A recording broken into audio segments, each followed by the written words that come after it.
అమ్మా,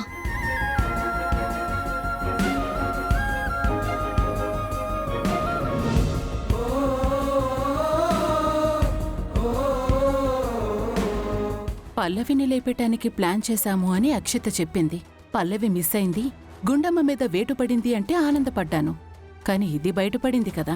ఈ గుండమ్మ పోయుంటే ఈ ఇంట్లో పెత్తనమంతా నాదే అయ్యుండేది. ఆస్తి మొత్తానికి వారసురాలు నేనే అయ్యుండేదాన్ని. ఏంటో ఎప్పుడు ఇదే జరుగుతుంది.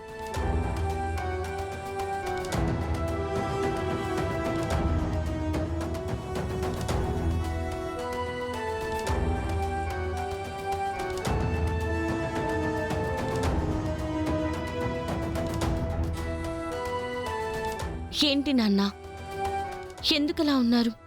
అమ్మకేం కాలేదు కదా? ఏం కాలేదు కాబట్టే ఇప్పుడు మేమిద్దరం కొంచెం కుదురుగా ఉన్నామమ్మా. తన మీద అటాక్ జరిగిందని తెలియగానే అసలు మా ఇద్దరి పై ప్రాణాలు పైనే పోయాయమ్మా.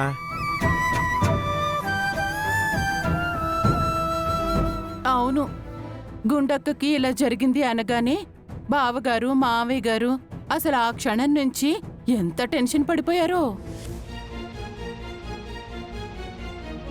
మంచినీళ్లు తాగుతూ ఏం తినమన్నా తినరు.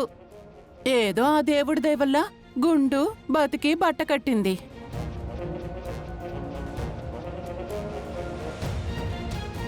అసలు ఇదంతా నా వల్లే వచ్చింది. అవును, అసలు దీనికంతటికీ కారణం నువ్వే. నీకేదో ప్రమాదం జరుగుతుందనే గుండు అడవిలోకొచ్చింది. లేదంటే ఏ ప్రమాదం జరుగుండేది కాదు. వైష్ణవి, ఏంటలా మాట్లాడుతున్నావు? ఇప్పుడు నేనేమన్నాను గుండు? తనని కాపాడడం కోసమే కదా నువ్వు అడవిలోకి వెళ్ళావు. అమ్మా, అసలు నేను ప్రమాదంలో ఉన్నానని తెలియగానే అసలు నువ్వు ఒక్కదానివా అడవిలోకి ఎందుకు వచ్చావమ్మా? ఎందుకు అంటావేంటమ్మా? నువ్వు నన్ను అమ్మా అని ఎందుకంటున్నావు? నేను అమ్మననే కదా. బిడ్డ కష్టంలో ఉంది అని తెలిస్తే ఏ తల్లైనా కామ్గా ఊరుకుంటుందా? తన ప్రాణాలిచ్చైనా కాపాడుకోదా? అసలు వాళ్ళు పల్లవిని ఎందుకు వాళ్ళు చంపాలనుకున్నట్టు? ఆ విలేజ్లో ఒక గొడవ జరిగిందండి. ఒక అమ్మాయిని ఒకడు బలవంతంగా పెళ్లి చేసుకోవాలనుకున్నాడు. పల్లవి వెళ్ళి అడ్డుపడి వాణ్ణి కొట్టింది.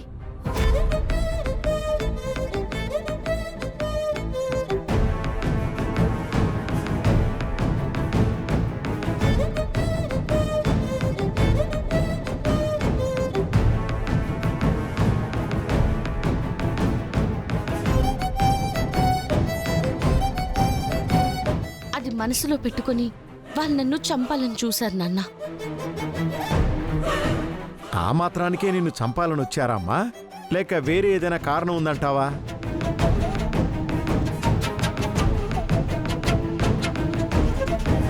ఈ ముసలోడేంటి ఇలా మాట్లాడుతున్నాడు? మావయ్య, పల్లెటూరు వాళ్ళంటే కొంచెం మొరటుగా ఉంటారు. కోపంతోనే ఇదిగో ఆ పల్లవి మీద అటాక్ చేయడానికి వచ్చుంటారు అంతే. వైష్ణవి, నువ్వక్కడికి రాలేదు. అక్కడ ఏం జరిగిందో నీకు తెలీదు. వాళ్ళు ఎలాంటి వాళ్ళో కూడా తెలీదు. కానీ కోపంతోనే హత్య చేయడానికి వచ్చారని నువ్వెలా సర్టిఫికెట్ ఇస్తున్నావు?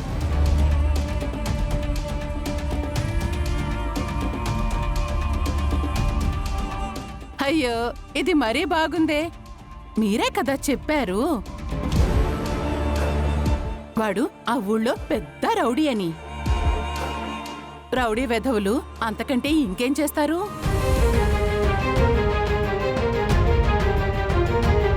పోనీలే, ఎవరికి ఏమీ కాలేదు కదా, అందుకు సంతోషించండి. ఇంకెందుకు ఈ ఆరాలన్నీ?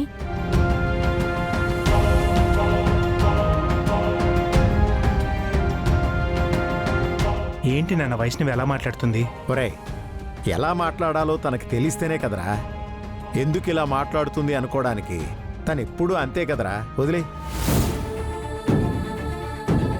సరే అమ్మా, నువ్వు జాగ్రత్తగా ఉండు. నేను అప్పుడప్పుడు నేను చూడ్డానికి వస్తూ ఉంటాను. నాన్న, అమ్మని జాగ్రత్తగా చూసుకోండి. చూసుకుంటానమ్మా. తాతయ్య గారు, వెళ్ళొస్తాను. మంచిదమ్మా. వెళ్ళొస్తానమ్మా.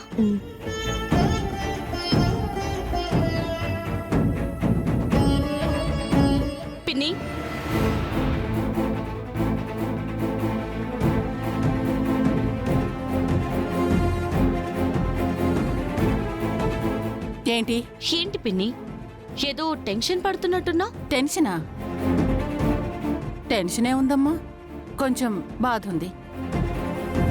గుండు కల అయిపోయిందేంటని కొంచెం బాధగా ఉంది. ఆహా, బాధకి టెన్షన్కి తేడా తెలీదనుకుంటున్నావా? అంటే ఏంటిప్పుడు? ఇప్పుడు నేను టెన్షన్ పడుతున్నాను అంటావా? నేనెందుకు టెన్షన్ పడాలి? దేనికోసం టెన్షన్ పడాలి? గుండెమ్మకి ఇలా జరగడానికి కారణం నేనా? నా కూతురు. అలా అని నేను అడగలేదే, నువ్వే అంటున్నావు.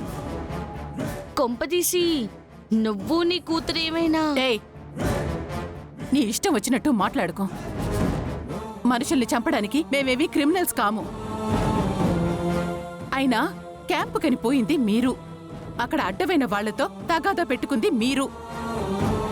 మధ్యలో నన్ను అనుమానిస్తావేంటి? నేనేమీ అనుమానించడం లేదు. నేను అనుమానించేలా నువ్వే ప్రవర్తిస్తున్నావు, అందుకే అలా అనాల్సి వచ్చింది. సరే, నీకైతే సంబంధం లేదు అన్నారు కదా, కానీ నువ్విలా డౌట్ఫుల్గా కనబడుతున్నావు. డౌట్ వచ్చిందనుకో ఏం జరిగింది అని ఒక్కసారి ఆలోచించాల్సి వస్తుంది. జాగ్రత్త.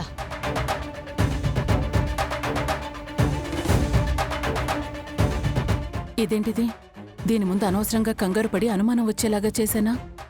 డౌట్ఫుల్గా కనిపిస్తే ఆలోచించాల్సి వస్తుంది అంటుంది. జాగ్రత్త అని చెప్తుంది. ఎందుకైనా మంచిది. ఈ పల్లవి ఆ ఇంట్లో ఉంటుంది కాబట్టి అక్షితని జాగ్రత్తగా ఉండమని చెప్పాలి.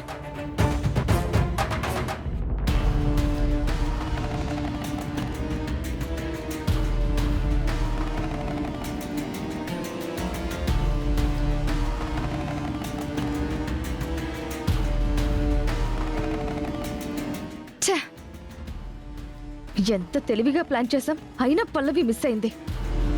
పల్లవి మిస్ అవడానికి కారణం ఆ గుండమ్మ. అసలు పల్లవి మీద అటాక్ జరగబోతుందని గుండమ్మ ఎలా కనిపెట్టింది? ఎలా వచ్చి కాపాడగలిగింది? గుండమ్మే అడ్డొచ్చి ఉండకపోతే ఈ పాటికి పల్లవి అనేది లేకుండా పోయేది. మనం అనుకున్నదే జరిగేది. ఆ ఇంటికి ఈ ఆస్తులకు నేనే వారసురాలయ్యేదాన్ని. చరణ్ నావాడైపోయి ఉండేవాడు. ఏంటి, మన ప్లాన్ నుంచి ఆ పల్లవి బయటపడిందని ఆలోచిస్తున్నారా? అది కాదా అంటే, ఎప్పుడు దాన్ని దెబ్బ కొట్టాలని చూసినా ఏదో ఒకలాగా పల్లవి బయట పడుతూనే ఉంది. ఈసారైతే మన ప్లాన్ మిస్ అవ్వదు అనుకున్నాం, కానీ అవును, మనం అనుకున్నదొకటి జరిగింది ఇంకొకటి. మన ప్లాన్ మిస్ అయిపోయింది.